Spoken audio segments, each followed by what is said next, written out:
ஆகவே எமது பாகநேரி பகுதிக்குள்ள மிகப்பெரிய குழப்பம் நேர்ந்து விட்டது மன்னர் அவர்களே. நன்றாயிருக்கிறது. என்னுடைய சமஸ்தானத்திலே குழப்பம் ஏற்படும் போதெல்லாம் தங்களை அழைத்து தங்களுடைய ஆணைகளை கேட்டுத்தான் நான் நடப்பது வழக்கம். ஆனால் தங்களுக்கே குழப்பம் என்றால் இது எப்படி இருக்கிறது தெரியுமா?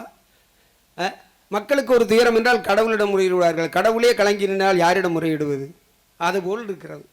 என்ன குழப்பம்? சற்று தெளிவாக சொல்லுங்களே. மன்னர் அவர்களே, போர்ச்சுகல் நாட்டில் இருந்து பெயர் அருளானந்தர் என்பவன் எமது பாகநேரி பகுதிக்குள்ளே வந்து கிறிஸ்தவ மதம் என்கிற போர்வையிலே ஒரு மத போதகம் செய்து மக்கள் மத்தியிலே ஒரு வேத கலாபனை செய்து மிகப்பெரிய ஒரு குழப்பத்தை ஏற்படுத்தி விட்டான். குழப்பம் நமது நாடு அமைதியாக சென்று கொண்டிருக்கிறது. இதிலே குழப்பத்தை உண்டாக்குவோம் எவனாக இருந்தாலும் சரி அவனை தண்டிக்கத்தான் வேண்டும், மன்னிக்க கூடாது. ஆகையினால் அவனை நான் பார்க்க வேண்டுமே. அழைத்து வந்திருக்கிறீர்களா? கொண்டு வந்திருக்கிறேன் மன்னர் அவர்களே. அப்படியானால் கொண்டு வாருங்கள், பார்க்கலாம்.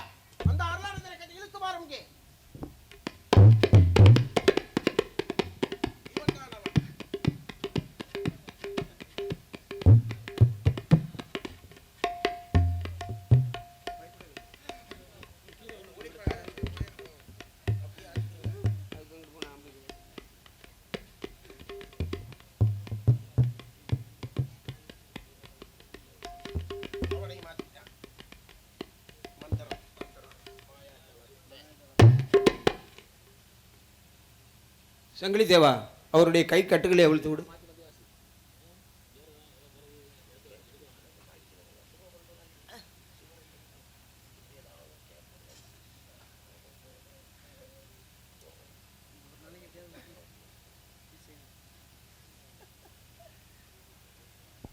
என்ன இது? எனது சகாக்கள் சொல்லுகிறார்கள் இவர் குழப்பவாதி என்று. குழப்பவாதி என்றவுடன் நான் கூட ஆச்சரியப்பட்டேன். ஏதோ பயங்கர தோற்றத்தை உடையவன் போல் இருப்பான் என்று நினைத்து அவனை கொண்டு வா பார்க்கலாம் என்று சொன்னார். யாரோ ஒரு சன்னியாசியை கொண்டு வந்து நிறுத்துகிறார்கள். பார்த்தால் இவர் ஆன்மீக தத்துவம் பொருந்தியவர் போல் இருக்கிறது. ஒரு அருள் நிறைந்தவர் போல் இருக்கிறது. இறை தொண்டு ஆற்றுகின்ற ஒரு துறவியை கொண்டு வந்து இப்படி அடித்து சித்திரவீது கொண்டு வந்திருக்கிறாள். என்ன குற்றம் செய்தார் இவர்? ஒன்றும் புரியவில்லையே. இருக்கட்டும், கண்ணால் காண்பதும் போய் காதால் கேட்பதும் போய் தீர விசாரிப்பதை மெய் என்பர்களாக பார்க்கலாம். ஐயா புனிதரே, தாங்கள் யார்? எங்கிருந்து வந்திருக்கிறீர்கள்? தங்களுடைய தன்னிலை விளக்கம் என்ன? அது சரியாக சற்று தெளிவாக கூறினால் புரிந்து கொள்வேன் அல்லவா? திக்கட்டும் வரசு கொட்டி ஜெயக்கொடி நாட்டி ஏழை எளியவர் மீது பரிவு காட்டி வறுமையை விரட்டி வளமையை பெருக்கி சேதுக்குப்பதியாய் சிலப்பதிகாரனாய் மாமரவ அரியணையில் மணிமகனும் தாங்கி மாட்சிமிகு ஆட்சி தந்து செங்கோல் பிடித்து செழுமை மிகு ஆட்சி தந்து மக்கள் மனதில் நீங்கா இடம் பிடித்து வாழும் மாவேந்தரே, சேது காவலரே, கிழவன் சேதுபதியே, தங்களின் மேலான கவனத்திற்கு என் பணிவான வணக்கத்தை உரித்தாக்கிக் கொள்கிறேன். நான் வெள்ளை குளத்தில் இறைப்பணியில் திணைத்திருந்த போது குமாரப்பிள்ளை அவரில் ஆணைப்படி கைது செய்யப்பட்ட அவரது பலவித விசாரணைக்கும் சங்கிலித்தவரின் பற்பல உபாதைக்கு நான் உட்படுத்தப்பட்டு நீதி விசாரணை வேண்டி மாசற்ற செம்மறியாய் தங்கள் முன் மண்டியிட்டு காத்திருக்கிறேன் மன்னா. நான் யார்? எந்த நாட்டைச் சேர்ந்தவன்? எதற்காக இங்கு வந்தேன் என்ற தன்னிலை விளக்கத்தை அறிய விரும்புகிறேன். எடுத்துரைக்க நான் சித்தமாய் இருக்கிறேன் மன்னா. ஐரோப்பா கண்டத்தில் உள்ள போர்ச்சுகல் நாட்டின் தலைநகரமான லிஸ்ப நகரமே நான் பிறந்த தாயகம். எனது பெயர் ஜான்தே பிரிட்டோ. என் தந்தையின் பெயர் சால்வதோர் பிரிட்டோ. தாயின் பெயர் டோனா பிரிட்டோஸ் பெரைரா. என் உடன் பிறந்தோர் 2 சகோதரர் 1 சகோதரி. எனது தாய்மொழி டச்சு மொழி. எனது குடும்பம் ராஜ குடும்பத்தை சார்ந்தது. நான் குருவாக திருநிலைப்படுத்தி இறைப்பணிக்காக காத்திருந்த நேரத்தில் இந்தியாவில் குறிப்பாக இறைப்பணி மேற்கொள்ள குருக்கள் வரவேற்கப்பட்டனர். அதன் பேரில் கடல் பயணம் மேற்கொண்டு கோவா வந்தடைந்து மதுரை மலபார் மண்டல இறை இணைப்பணியை முடித்துவிட்டு என சிரேஷ்ட குருக்களின் ஆணைப்படி தஞ்சை தரணி முதல் ராமநாதபுரம் கடைக்கோடி வரை பரவியுள்ள மரவ நாடு என்று சொல்லப்பட்ட இப்பகுதிக்குள் உள்ளடங்கிய தஞ்சையின் அருகில் உள்ள கொல்லை என்று பெயர் பெற்று பேச்சுக்களின் சாராம்சத்தில் கொலை என்று அழைக்கப்பட்ட சிற்றூருக்கு முதல் பங்கு பணியாளராக நான் நியமிக்கப்பட்டேன். அப்போது இந்த மக்கள் பேசுகின்ற தமிழ் மொழியை நாம் அறிந்தால்தான் இறைப்பணி ஆற்றவும் இயன்ற உதவியும் செய்ய முடியுமே என்ற நல்ல எண்ணத்தில் அம்பலக்காட்டில் உள்ள வீரமா முனிவர் என்பவரிடம் முறையாக தமிழ் மொழியை நான் கற்றறிந்தேன்.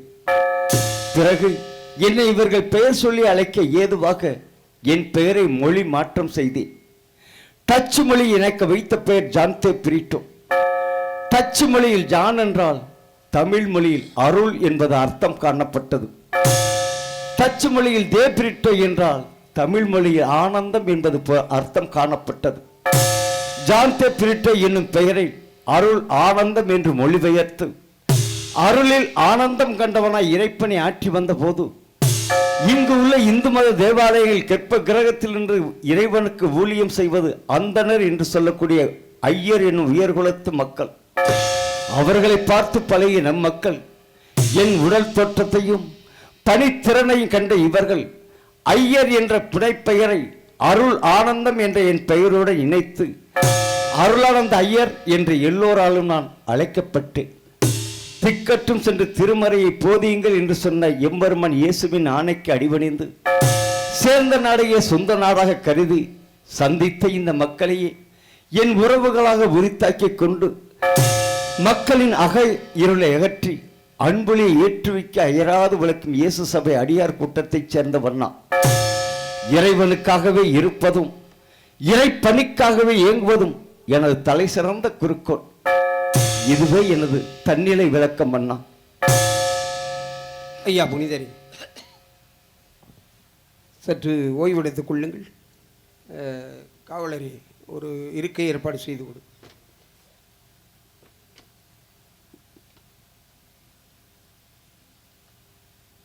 தமிழ் ஒரு வேற்று நாட்டுக்காரர் அவருடைய வாயிலே புகுந்து வெளிவருகின்ற போது அது எவ்வளவு இனிமையாக இருக்கிறது. இப்படியும் தமிழ் பேச முடியுமா என்கின்ற ஆச்சரியத்தில் இருக்கிறேன். எனது நாட்டு மக்கள் கூட சரியாக தமிழ் சொற்களை உச்சரிப்பதில்லை. ஆனால் இவர் வாயிலிருந்து எப்படி இருக்கிறது? இவ்வளவு இறையாண்மை பொருந்தியவராக இருக்கிறார். இவரா தவறு செய்திருப்பாரா? ஆனால் எனது சகாக்கள் அவர் தவறு செய்கிறார் என்று கூறுகிறார்களே. இருந்தாலும் விசாரித்து பார்ப்போம். குமாரப்ப பிள்ளை அவர்களே, இப்படி வாருங்கள். இவர் மீது ஏதோ குழப்பவாதி என்று குற்றம் சுமத்தி இருக்கிறீர்கள். அது என்னவோ தெரியவில்லை. இவரை பார்த்தால் எனக்கு அப்படிப்பட்டவர் போல தோன்றவில்லை. ஆகையால் இருந்தாலும் யாரையும் நம்ப முடியாது அல்லவா? ஆகையால் இவர் என்ன தவறுகளை செய்தார், நமது மக்களுக்கு என்ன தீமைகளை செய்தார், இவரால் ஏற்பட்ட நஷ்டங்கள் என்ன என்பதை சற்று தெளிவாக கூறுங்களேன். மன்னர் அவர்களே, எங்கிருந்தோ வந்து போர்ச்சுகல் நாட்டிலிருந்து இங்கு வந்து எமது பகுதிக்கு பாகனேரி பகுதிக்குள்ளே வந்து நோய்வாய்ப்பட்டவர்களை குணப்படுத்துவது என்னுடைய வேலை.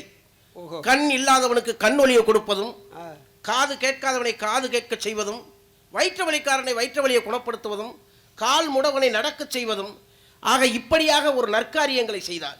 சரி, தவறு. இதன் காரணமாக மக்கள் அனைவரும் நமது இந்துக்கள் ஆலயங்களுக்கு யாரும் வருவதில்லை. அவன் பின்னால் சென்று விட்டார்கள் அனைவரும். சரி. ஆக நமது இந்து கலாச்சாரத்திற்கு ஒரு பங்கம் வந்துவிடுமே என்று அவனை சகாக்கள் மூலியமாக அழைத்து கொண்டு வந்து இப்படி செய்ய வேண்டாம் என்று சிறு சிறு அச்சுறுத்தல் மூலியமாக கண்டித்தேன். சரி. மேலும் அவன் கேட்கவில்லை. அவனுடைய போதனைகளை போதித்துக் கொண்டே இருந்தான். ஆகவே நான் சிறு சிறு தண்டனைகளை கொடுத்து பார்த்தேன். அவன் கேட்கவில்லை. இருந்தாலும் தலையிருக்க வாழாடக்கூடாது என்பதற்காக தாங்களிடத்தில் கொண்டாந்து சேர்ப்பிக்க வேண்டும் என்பதற்காக இங்கு கொண்டு வந்து நிறுத்தியிருக்கிறேன். இதனால் நமது இந்துக்கள் ஆலயங்கள் அனைத்தும் அடைபட்டு விட்டன. 6 கால பூஜைகள் நடைபெறவில்லை. கோவிலுக்கு வர வேண்டிய வருமானங்களும் இல்லை. 1000 பிராமண குருக்களுக்கு தலைமை குருக்களாக இருக்கக்கூடிய பூம்பாவனாகியருடைய குடும்பமும் நடுத்தருவுக்கு வந்துவிட்டது. அதற்கு கீழ் உள்ளவர்களுடைய நிலை என்னவென்றே தெரியவில்லை. ஆக எமது பகுதிக்கு உட்பட்ட பகுதியிலே இப்படி நேர்ந்து விட்ட காரணத்தினால் தாங்களிடத்தில் இங்கே ஒப்படைக்க வேண்டும் என்பதற்காக இங்கு கொண்டாந்திருக்கிறேன். குமாரப்ப பிள்ளைவர்களே, தாங்கள் இன்று நேற்றல்ல எத்தனையோ ஆண்டுகளாக நமது சமஸ்தானத்திலே பணியாற்றி வருகிறீர்கள். ஆனால் எந்த செயலையும் தீர்க்கமாக ஆலோசனை செய்துதான் செய்வீர்கள். ஆனால் இன்று சற்று தடுமாறி விட்டீர்கள் என்று எண்ணுகிறேன். ஒன்று கூறுகிறேன். சாமுத்திரிக லட்சணம் ஒன்று என்பது எனக்கு எப்படி தெரியும் என்றால் அது தாங்கள் சொல்லித்தான். ஆமாம். சாமுத்திரிக லட்சணம் என்றால் ஒருவரை பார்த்தவுடன் அவர் என்ன தோற்றம் என்ன நோக்கத்தோடு இருக்கிறார் என்று கண்டறிவதுதான் அது. ஆனால் அந்த தத்துவ கலையை எனக்கு சொல்லி தந்தவர் தாங்கள். தங்களுக்கு தெரியாமல் எப்படி போயிற்று? இவர் ஒரு துறவி. தாங்கள் கூறியவாறு ஒரு போர் வீரனாகவோ அல்லது ஒரு பயங்கரவாதியாக இருந்திருந்தால் இந்நேரம் அவன் தலை துண்டிக்கப்பட்டிருக்கும். ஆனால் ஆன்மீகத்திலே தன்னுடைய தொண்டு அனைத்தையும் செய்கிறார். மக்களுக்கு நீங்கள் சொல்வதை கூறினால் மக்களுக்கு நல்லது செய்கிறார். சரி, இப்படி குணப்படுத்தினாரே, இந்த வியாதிகளாமே இருக்கிறதை குணப்படுத்துவதற்கு ஏதேனும் கட்டணம் வசூலித்தாரா? இல்லை மன்னர் அவர்களே. பிறகு எப்படி அவரை குற்றவாளி என்று கூறுவது? மக்கள் நன்றாக இருக்க வேண்டும் என்று எண்ணுகின்ற ஒரு மனிதரை குற்றவாளி என்று கூறினால் எப்படி ஏற்றுக்கொள்ள முடியும்? இப்படி செய்யலாமா தாங்கள்? மன்னிப்பது சுலபம் மந்திரியாரே, மன்னிப்பது சுலபம்தான். ஆனால் அறிவோடு செயல்பட்டு இந்த நாட்டினுடைய நன்மை தின்மைகளை காக்க வேண்டிய மந்திரி நீங்கள். இப்படி அவசரப்பட்டு காரியத்தில் இறங்கலாமா? நாளை முத்துக்குமார பிள்ளையும் ரங்கநாத சேதுபதியும் சேர்ந்து கொண்டு ஒரு துறவியை அடித்து துன்புறுத்தி கொண்டு விட்டார்கள் என்று சரித்திரத்தில் கூறப்போகுமானால் அது நமது புகழை வாழ்த்தக்கூடியதா? சொல்லுங்கள். இப்படி செய்யலாமா? தவறு செய்து விட்டீர்களே. சரி, தெரிந்தோ தெரியாமலையோ அது தவறு செய்து விட்டீர்கள். ஆகையால் நீங்கள் அவரிடம் மன்னிப்பு கேட்டுக்கொள்ளுங்கள். நன்றாக இருக்கிறது மன்னர் அவர்களே. யாரிடத்தில் மன்னிப்பு? ஒரு மாற்றான் இடத்தில் மன்னிப்பா? மானம் போய் உயிர் காவலா? எங்கிருந்தோ ஒரு வந்தவன், ஒரு அந்நிய நாட்டவன். அந்த அந்நிய நாட்டவனை ஆசனத்தில் அமர வைத்து என்னையும் அவமதித்து எமது சகாக்களையும் அவமதித்து அவனிடத்தில் நான் மன்னிப்பு கேட்பேன். தாங்களிடத்தில் 1000 முறை வேண்டுமானால் மன்னிப்பு கேட்கிறேன். ஆனால் அவனிடத்தில் எனக்கு மன்னிப்பு கேட்க அவசியம் இல்லை மன்னா. அதே நேரத்திலே சாமுத்திரிக லட்சணங்கள் அனைத்தும் அறிந்தவன் என்று தாங்கள் கூறினீர்கள். உண்மைதான். நடந்தது, நடக்க போவது, நடந்து கொண்டிருப்பது முக்காலமும் அறிந்துதான் நான் கூறுகிறேன். போக போகத்தான் தெரியும் பொன்னம்பல செய்தி, பழக பழகத்தான் தெரியும் பழனியப்பன் செய்தி அப்படிங்கிற பழமொழிக்கிணங்க இவன் பசுத்தோல் பொருத்திய புலி என்பது தாங்களுக்கு உணரவில்லை. ஒன்றை புரிந்து கொள்ளுங்கள். நான் ஏதாவது உங்களை இதுவரை எதுவும் சொல்லி இருக்கிறேனா? தவறாக பேசியிருக்கிறேனா? தாங்கள் செய்த தவறுக்கு மன்னிப்பு கேட்க சொன்னேன். ஒன்று யோசிக்க வேண்டும். நமது பகுதியிலே மக்கள் எல்லாம் மாற்றான் பின்னால் செல்கிறார்கள் என்றால் நமது ஆலயங்களிலே அருளும் இல்லை, சக்தியும் இல்லை, அதை ஆளுகின்ற முறையும் சரியில்லை. காரணம் என்னவென்றால் காசு பணம் என்று கடவுளின் பெயரால் வரி வசூல் என்று செய்து விடுகிறார்கள். ஆகையால்தான் அங்கே சக்தி இழந்து கிடக்கிறது. எங்கிருந்தோ வந்தார், ஏதோ ஒரு தெய்வத்தை பயன்படுத்தினார், அவரிடம் மகத்துவம் இருந்தது, மக்களுடைய குறைகளை எல்லாம் தீர்த்தார். ஆகையால் மக்கள் அவர் பின்னால் சென்றார்கள். நமக்கு முன்பெல்லாம் எத்தனையோ முறை நமது தெய்வங்களை வைத்து என்னென்னமோ சாதனைகள்லாம் நடந்திருக்கும் பொழுது ஏன் இப்போது அது நடக்கவில்லை? மக்களுக்குள்ள குறைகளை ஏன் இறைவன் தீர்க்கவில்லை? காரணம் என்ன? அங்கு செயல்முறை சரியில்லை. இதுதானே உண்மை. அவர் பக்தியோடு அருளோடு செயல்பட்டு கொண்டிருக்கின்றதால் மக்களுடைய குறைகளை தீர்த்தார். இது தவறாகாதே.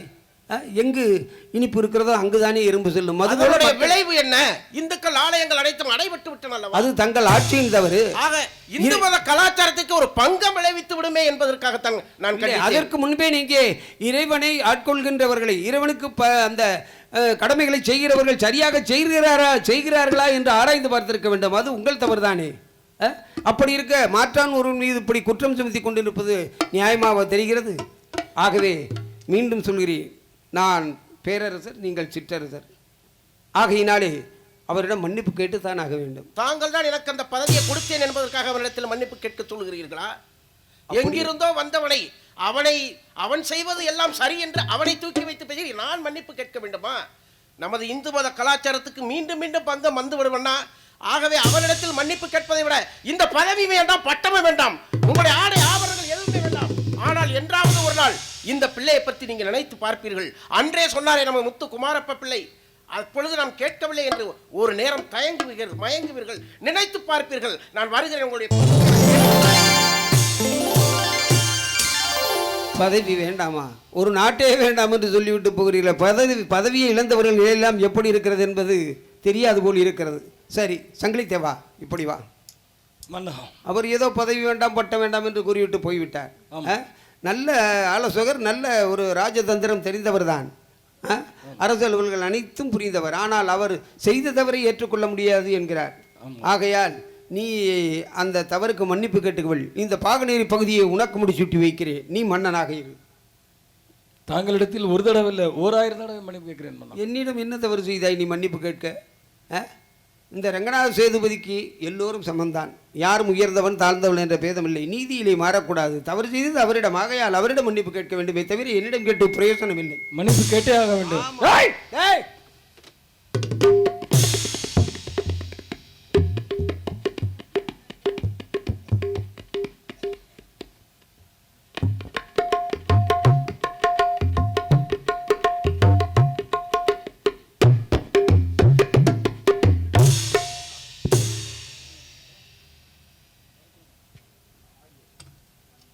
புனித அருளானந்தராக நடித்து கொண்டிருக்கும் KL செங்கோல்ராஜ் அவர்களுக்கு கிராமத்தின் சார்பாக பொன்னாடை போர்த்துகின்றோம்.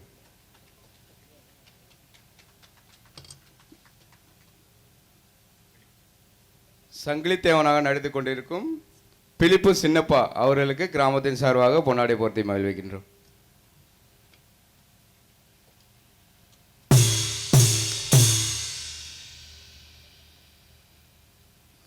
ஐயா புனிதரே, தாங்கள் நல்லவர் என்பதை நான் அறிந்தேன். என் நாட்டு மக்கள் வியாதியுற்று துன்புற்று வேதனைப்படுகின்ற நேரத்திலே அவர்களை துயரத்தை தீர்த்ததை நான் பாராட்டுகின்றேன். ஏனென்றால் தன்னலம் கருதாமல் பிறர் நலம் கருதி வாழ்பவன் தான் ஒரு உயர்ந்த நிலையிலே இருக்க முடியும். தங்களிடம் ஏதோ அருள் இருக்கிறது, இல்லை என்றால் இதையெல்லாம் சாதிக்க முடியாது. அப்படி இருக்க இங்கே நாட்டு மக்கள் எதுவும் வருத்தப்படக்கூடாது என்ற நோக்கத்தோடு செயல்பட்டு இருக்கின்ற உங்களிடம் நிறைய சக்திகள் இருக்கிறது, அன்பு இருக்கிறது, பாசம் இருக்கிறது, அனைத்தும் இருக்கிறது. என் நாட்டு மக்களுக்கு தேவையான கருத்துக்களும் உங்கள் நெஞ்சத்தில் புகுந்து கிடக்கிறது. ஆகையால் அந்த போதனைகளை எல்லாம் எனக்கு தெளிவாக எடுத்து சொன்னால் நானும் கேட்டு தெரிந்து கொள்வேன் அல்லவா? பசித்தவன் புசிக்க வேண்டும், தாகத்தில் திளைத்தவன் தண்ணீர் அருந்த வேண்டும் என்பது சாலச் சிறந்தது. தாங்களே மனம் விரும்பி எம் மதத்தின் மறை விளக்கத்தை வினவின போது எடுத்துரைக்க நான் சித்தமாய் இருக்கிறேன் மன்னா. எகிப்து நாட்டை ஆண்டது பாரோன் என்னும் மன்னன். அம்மன்னன் தன் நாட்டின் அடிமை பெண்களை மேற்கொள்ள இஸ்ராயல் நாட்டில் வாழ்ந்த மிக மிக ஏழ்மை வாழ்ந்த மக்களை அங்கிருந்து குடிவரச் செய்து தம் எகிப்து நாட்டில் குடியமர்த்தி அந்த எகிப்து நாட்டின் அருவறுக்கத்தக்க அடிமை பணிகளை அவர்கள் மேற்கொள்ளுமாறு அறிவுறுத்தி அதன் பேரில் சில உபாதையை கொடுத்து வந்தான். இதை அறிந்த பாரோன் மன்னன் வளர்ப்பு மகன் மோயிசன் தன்னை வளர்த்த தந்தைக்கு தெரியாமலே பற்பல உதவிகளை அந்த இஸ்ராயல் மக்களுக்கு செய்து வந்தான். அது அந்த மக்களுக்கு பெரும் ஆறுதலாய் இருந்தது. இருப்பினும் இந்த துன்பக் களத்திலிருந்து நாம் நிரந்தரமாக விடுவித்துக் கொள்ள வேண்டுமே எண்ணம் கொண்ட அந்த இஸ்ராயல் மக்கள் சதா சர்வ காலம் சவம் செய்து இறைவனிடம் சமர்ப்பித்து விடுதலை விரும்பி வந்தனர். இதை அறிந்த இறைவன் அந்த இஸ்ராயல் மக்களை தம் அளப்பரிய மக்களாக தேர்வு செய்து கொண்டு அவர்களை விடுவிக்க எண்ணம் கொண்டார். எகிப்து நாட்டின் ஆளுமை எல்லையாக கருதப்படுவது செங்கடல். அந்த செங்கடலுக்கு அப்பால் உள்ள பாலும் தேனும் பொழியும் கானான் தேசத்தில் இந்த இஸ்ராயல் மக்களை குடியமர்த்தினார். துன்பக்களத்தில் துவண்ட மக்கள் சுதந்திரமாக விடுதலையான போது தமக்கு விடுதலை அளித்த இறைவன் சித்தப்படி வாழாமல் சமுதாய சீர்கேடான பல பாவச் செயல்களை செய்து பாவப்படுகொலை வீழ்ந்து கிடந்தனர். இதை அறிந்த இறைவன் அவர்கள் மனம் மாறி வாழ ஏதுவாக பல கொள்ளை நோய்களை மறைமுகமாக அழைப்பினார். அதையும் அந்த இஸ்ராயல் மக்கள் கண்டிராமல் மீண்டும் மீண்டும் பாவச்செயலில் ஈடுபட்டு வந்ததால் சீனாய் மலையில் கற்பலகையில் 10 கட்டளைகளை இறைவன் வடிவமைத்து அதை மோயிசனிடம் கொடுத்து இந்த 10 கட்டளைப்படி இந்த இஸ்ராயல் மக்கள் வாழ வேண்டும் என்று அறிவுறுத்தினார். முதல் கட்டளை, உமக்கு கர்த்தாவைய சர்வீச நாமே, நம்மை தவிர உமக்கு தெய்வம் இல்லை என்பதாகும். இரண்டாவது கட்டளை, தாய் தந்தைகள் பல பிள்ளைகளை பெற்று பேணி பாதுகாத்து அவர்கள் வாழ்க்கை தர இப்படித்தான் அமைய வேண்டும் என்று கங்கணம் கட்டிக்கொண்டு தன் உடல் பொருள் ஆவி அனைத்தையும் செலவழித்து திருநிலைப்படுத்துகிறார்கள். அப்படி திருநிலைப்படுத்தப்பட்ட பின் அந்த பிள்ளைகளோ நம்மை இந்த உலகிற்கு வெளிக்கொணர்ந்த பெற்ற தாய் தந்தை தான் முதல் தெய்வம் என்று கருத்தில் கொண்டு அவர்களுக்கு செலுத்த வேண்டிய அன்பு பாசம் முத்தான கடமையை செலுத்தாமல் குடும்பத்தின் புதிய உறவிற்கு புடம் போட்டுக் கொண்டு பெற்றவர்களை புறக்கணிப்பது போல இந்த உலகத்தையும் இந்த உலகத்தில் நம்மளையும் படைத்து காத்து வர இறைவன் ஒருவனை என்று வழங்காமல் இறைவன் படைப்பிலே உருவான நிலம், நீர், நெருப்பு, காற்று, ஆகாயம் என்று சொல்லப்படக்கூடிய பஞ்சபூதத்தின் வழியில் பல தெய்வங்களை வழிபடக்கூடாது. ஒன்றே குலம், ஒருவனே தேவன் என்பதை முதல் கட்டளை எடுத்துரைக்கிறது. இரண்டாவது கட்டளை இறைவனுடைய திருநாமத்தை வீணாக சொல்லாதிருப்பாயாக என்பதாகும். அது என்ன வீணாக சொல்லாமல்? இறைவனுடைய திருப்பெயரை போற்றுவதற்கும் புகழ்வதற்கும் வணங்குவதற்கும் வாழ்த்துவதற்கும் மட்டுமே பயன்படுத்த வேண்டும். அதை விடுத்து சாஸ்தானின் சிருஷ்டிகளான செய்வினை, பில்லி, சூனியம், ஏவல் போன்ற காரியங்கள் செய்வதற்கு இறைவன் பெயரை சொல்லி துடைக்க அழைக்க கூடாது என்பதாகும்.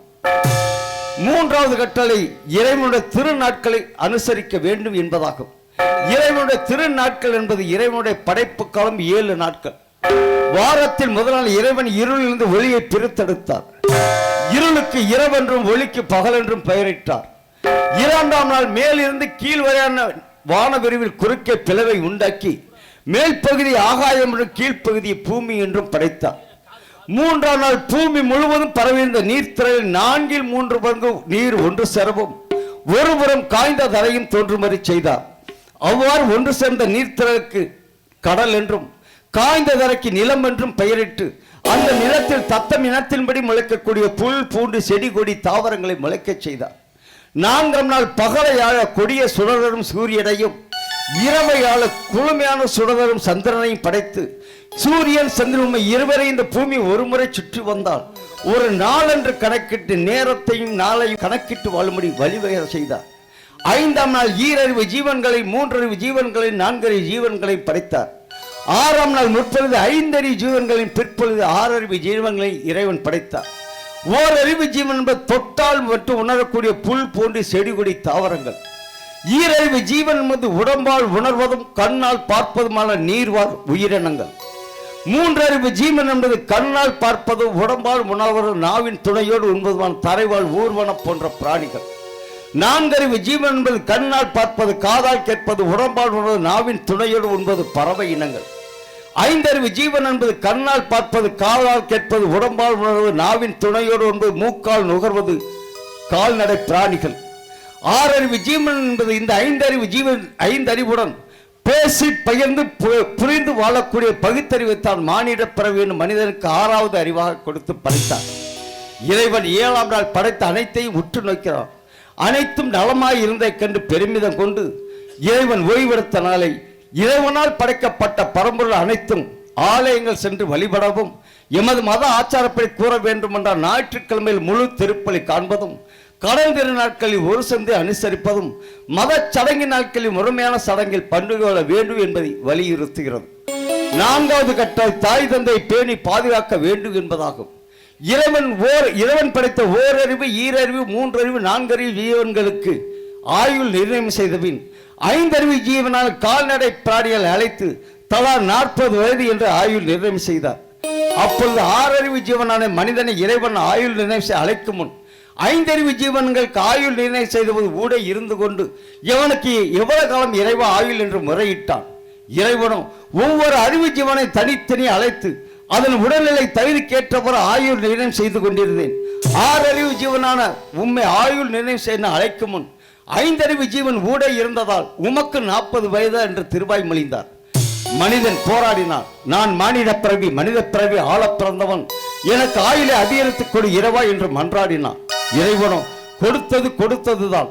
வேண்டும் என்றால் எந்த ஜீவராசிகளுக்கு ஆயுள் நிர்ணயம் செய்த போது ஊட இருந்தாயோ அதனிடம் கடலாக கெஞ்சி பெற்றுக்கொள் என்று இறைவன் திருவாய்மொழி சத்தியத்தை முடித்து விட்டார். மனிதன் வேறு வழியின்றி முதலில் நாயை பிடித்து இறைவன் உன்னை காட்டு விலங்காக படைத்தாலும் வீட்டு விலங்காக வைத்து உணவளித்து உறவிடம் கொடுத்து உன்னை பாதுகாத்துக் கொள்கிறேன். இறைவன் கொடுத்த 40 வயது எனக்கு 20 வயதை கொடு என்று கெஞ்சிப் பெறுகிறான். அதேபோல் கழுதையிடமும் மனிதன் 20 வயதை கெஞ்சிப் பெறுகிறான். அதேபோல் குரங்கிடமும் மனிதன் 20 வயதை கெஞ்சிப் பெறுகிறான். அதான் மனிதன் 40 வயது வரை நடமலம் நல் மனித குலத்தர் மனிதன் மனிதனாக விளங்குவார். 40 முதல் 60 வயது வரை மனிதன் நாயிடம் கடன் வாங்கிய வயது. அந்த காலகட்டத்தில் எப்படி பணிக்கப்படுகிறார் என்றால் பழமொழி சொல்வார்கள், நாய்க்கு வேலை இருக்காந்து உட்கார்ந்து சாப்பிட நேரம் இருக்க சுற்றி கொண்டே திரியும் என்று. அப்படி சுற்றி கொண்டே திரிகின்ற நாய் தேவையற்ற கோபத்தை பிற நாயிடம் காட்டும். ஆகவே நாயின் வயதில் வாழுகின்ற பெற்றோர்கள் அலைச்சலின் காரணமாக அலுவலுக்கு உட்பட்டு ஆத்திரத்துக்கு உட்பட்டு தேவையற்ற கோபத்தை பிற மனிதனிடம் காட்டுவார். அதைத்தான் 40 வயதில் மனிதனுக்கு நாய்க்குணம் வந்துவிட்டது என்பார்கள்.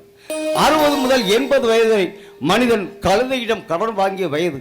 அந்த காலகட்டத்தில் தான் பெற்ற பிள்ளைகளை திருநிலைப்படுத்தி திருமணம் செய்ய வேண்டிய காலத்துக்கு உட்பட்டு பொருளாதார கடன் சுமைக்கும் உட்பட்டு அப்படி திருமணம் செய்த பின் வருடம் முழுவதும் சீர் சினத்தி என்ற முறை சுமந்து கொண்டு பிள்ளைகளுக்கு சமர்ப்பிக்க வேண்டிய காலத்துக்கு உட்பட்டும் கழுதை பொதி சுமப்பது போல் குடும்பத்தின் பாரத்தை சுமக்கப்படுகிறார்.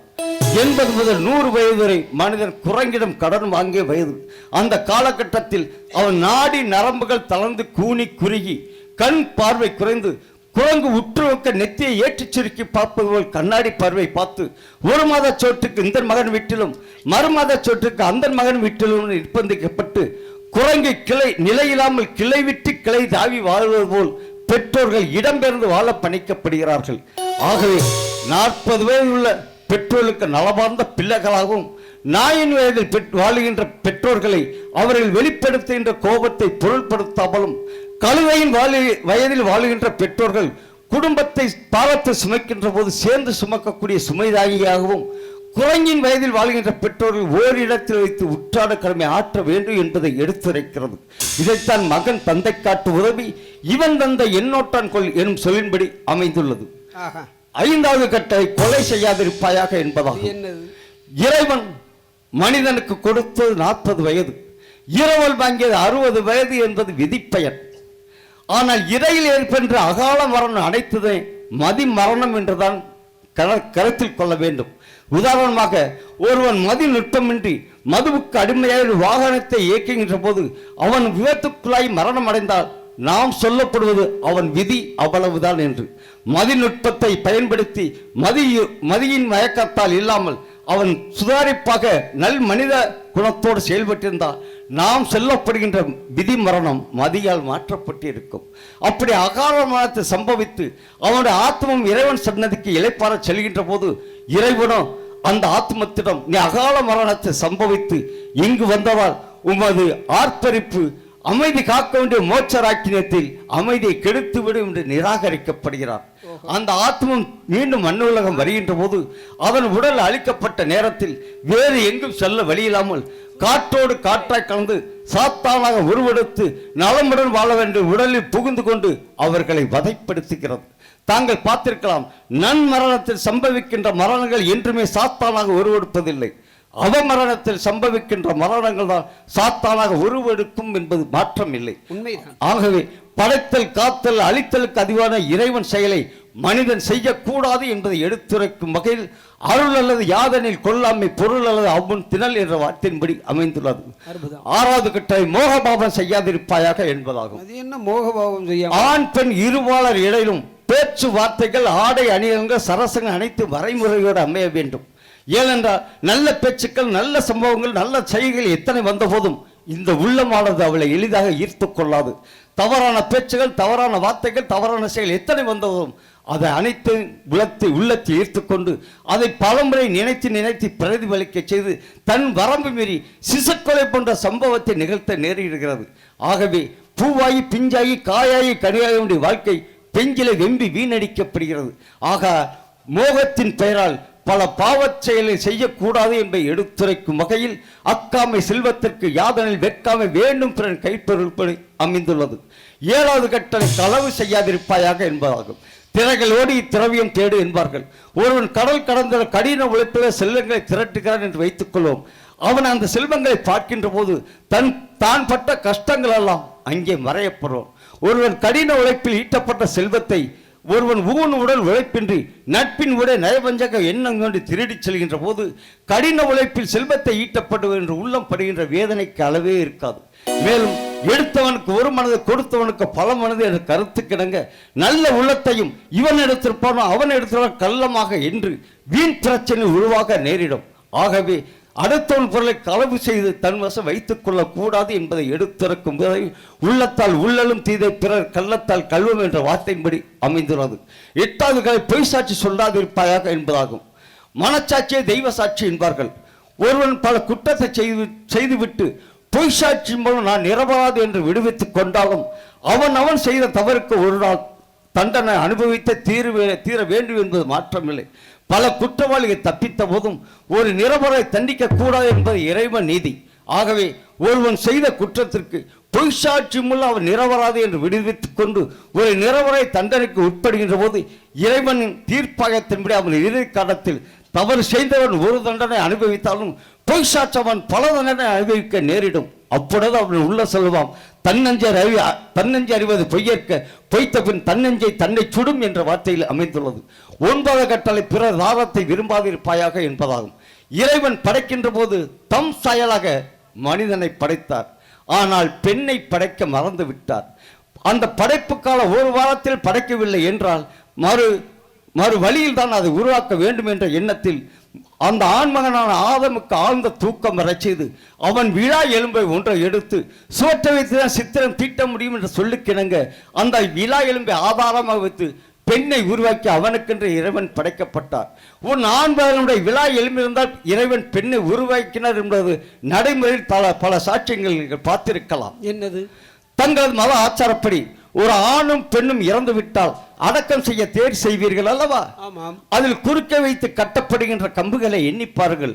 ஆண்களுக்கு 7 கம்பு வைத்து கட்டுவார்கள், பெண்களுக்கு 8 கம்பு வைத்து கட்டுவார்கள் என்ற இறைவன் படைப்பிலே பெண்களுக்கு விழா எலும்பு ஒன்று கூடுதல் என்பது அறியவும் இந்த பலவீனமான பெண்கள் தன் வயிற்றில் கருவுற்று 10 மாதம் குழந்தை சுமந்து பிரசவம் என்ற முறையில் பெற்றெடுப்பார்கள். பிற என்றால் மறு, சவம் என்றால் இறப்பு. இறந்து பிறக்கக்கூடிய உபாதையை அந்த பலவீனமான பெண்கள் மேற்கொள்கிறார் என்றால் பலமிக்க ஆண்மணி விழா எலும்பு இறைவனால் பெண்ணுக்கு கொடுக்கப்பட்டதால் தான் அந்த பெண்கள் அந்த காரியத்தை செய்ய முடிகிறது. ஆகவே எந்த ஆண்மணி விழா எலும்பிலிருந்து எந்த பெண்ணை இறைவன் படைத்தாரோ அவள்தான் அவனுக்கென்று படைக்கப்பட்ட, அதைத்தான் ஒருவனுக்கு ஒருத்தி என்ற முறையில் உள்ளது. அதை விடுத்து மாற்றான் தோட்டத்து மல்லிகைக்கு தான் மனமுண்டு திருடி தொங்கும் பொருளுக்கு தான் சுவை அதிகம் என்ற இடத்தில் பிறர் மனைவி தன்வசம் ஈர்க்கின்ற போது இரு குடும்பத்தாருக்கும் பிரச்சனை ஏற்பட்டு அமைதி இழந்து இரு குடும்பம் அழிந்துவிடும் என்பதற்கு மாற்றமில்லை. ஆகவே பிறன்மனை நோக்கா பேராண்மை சான்றோருக்கு அறநொன்று ஆற்ற ஒழுக்க என்ற முறையில் தன் மனைவியோடு தான் வாழ வேண்டும் என்பதை எடுத்துரைக்கிறது. 10வது கட்டளை பிறர் பொருளை அபகரிக்காதே என்பதாகும். ஒருவன் உடம்பு முழு எண்ணெயை பூசிக்கொண்டு ஆற்று மலையில் அழுது புரண்டாலும் ஆற்றில் உள்ள அனைத்து மண்ணலும் விட்டு விடாது. அவன் தகுதிக்கு ஏற்றவர்தான் ஒட்டு என்பது மாற்றமில்லை. ஒரு மனிதனை இறைவனை படைக்கின்ற போது என்னென்ன செல்வங்கள் இறைவனால் அருளப்பட்டதோ, எத்தனை தடைகள் இருந்தால் அனைத்தையும் தாண்டி அவனிடம் வந்து சேரும் என்பது மாற்றமில்லை. இறைவனால் அருளப்படாத செல்வத்தை அவன் தவறான வழியில் சேர்த்திருந்தால் அவனின் நிலை பெறாமல் வந்த வழியே சென்றுவிடும் என்பது மாற்றமில்லை. ஆகவே இறைவா, என்னை படைத்தாய், எனக்கென்ற என்ன அருளப்பட்டாய், உள்ளதை கொடு, நல்ல வாழ்க்கை வாழ்கிறேன் என்று நான் வாழ வேண்டும். அதை விடுத்து பொய் பத்திரம் போட்டு சொத்து சேர்ப்பதும் பொலியை புரட்டி போட்டு நிலத்தை அபகரிக்கும் போல பல செயல்கள் செய்தால் அது அவனிடம் தங்காமல் வந்த வழியே சென்றுவிடும் என்பது மாற்றமில்லை. இதுவே எமது 10 கட்டளை விளக்கம் அண்ணால். ஆனால் இந்த 10 கட்டளைகளும் 2 கட்டளையில் அடங்கும் மன்னர் அவர்களே. எப்படி? தன்னை தான் நேசிப்பது போல பிறரை நேசிக்க வேண்டும், இறைவன் ஒருவனை என்று கருத்தில் கொண்டு வாழ என்பது இது சுருக்கமாக கூறுகிறது. இதுவே வந்து மறைவிளக்கு மன்னர் அவர்களே. அற்புதம், அருமையான கருத்துக்கள். என் நாட்டு மக்களுக்கு தேவையான கருத்துக்களைத்தான் நீங்கள் பயன்படுத்தியிருக்கிறீர்கள். இன்னும் நிறைய இருக்கிறது என்று நினைக்கின்றேன். ஆனால் ஒன்று, இந்த 10 கட்டளையிலேயும் ஒரே ஒரு கட்டளை மட்டும் எனக்கு ஒத்து வராது போல் தோன்றுகிறது. ஏனென்றால் இந்த 9வது கட்டளை ஒருத்திக்கு ஒருவன் என்று வாழ வேண்டும் என்று சொன்னீர்கள். ஆனால் எங்கள் இந்து மத கலாச்சாரத்திலே எத்தனை மனைவிகள் வேண்டுமானால் மணந்து கொள்ளலாம் என்று ஒரு சட்டம் இருக்கிறது. ஏன் என்னை எடுத்துக்கொள்ளுங்கள், வேண்டாம் என்னை விடுங்கள். என் மகன் தடியத்தேவனுக்கு 4 மனைவியர் இருந்தும் 5வது என் அக்கால் மகள் கடலையம்மாவை திருமணம் செய்து கொடுத்திருக்கிறேன். அது எங்கள் இந்து மத கலாச்சாரத்திலே அப்படி இருக்கிறது. ஆனால் கிறிஸ்துவ மக்கள் எல்லாம் ஒருவனுக்கு ஒருத்தி என்று வாழ்கிறார்கள் என்றால் சந்தோஷமாகத்தான் இருக்கு. இறைவன் படைப்பிலே இறைவன் ஒரு ஆண்மனுக்கு ஒரு பெண்மன் தான் விதிப்படி அமையப்பட்டது. 5 மனைவி இருந்தாலும் அவனுடைய வெகுமதியாக கிடைத்திருக்கலாம். இறைவன் சித்தப்படி அது அமைந்திருக்கிறது மன்னர் அவர்களே. மிகவும் சந்தோஷம். தாங்கள் ரொம்ப களைப்புற்று இருக்கிறீர்கள். அரண்மனையில் சென்று சற்று ஓய்வெடுத்துக் கொள்ளும். கால நேரமின்மை கருத்தினார்.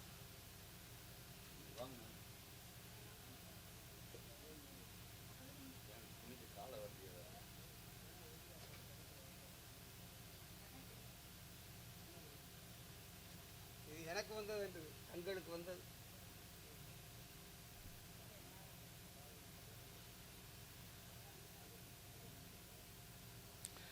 மன்னர் அவர்களே, நான் தங்கள் முன் கைதியாக பணிக்கப்பட்டு அன்பு காட்டி அரவணைத்து அறுசுவை உணவளித்து பாராட்டினீர்கள். எம் மதத்தின் மறைவிளக்க தங்களிடம் எடுத்து கூறியது போல இன்னும் சில காலம் தங்களுடன் தங்கி தங்களிடமிருந்து ஏராளமான அறிவு செல்வங்களை பெற வேண்டும் என்று நாவல் கொண்ட போதிலும் விதிவசம் வேறாக அமைந்து விட்டது மன்னர் அவர்களே. என்னது? நான் உடனே மதுரை வர வேண்டுமா?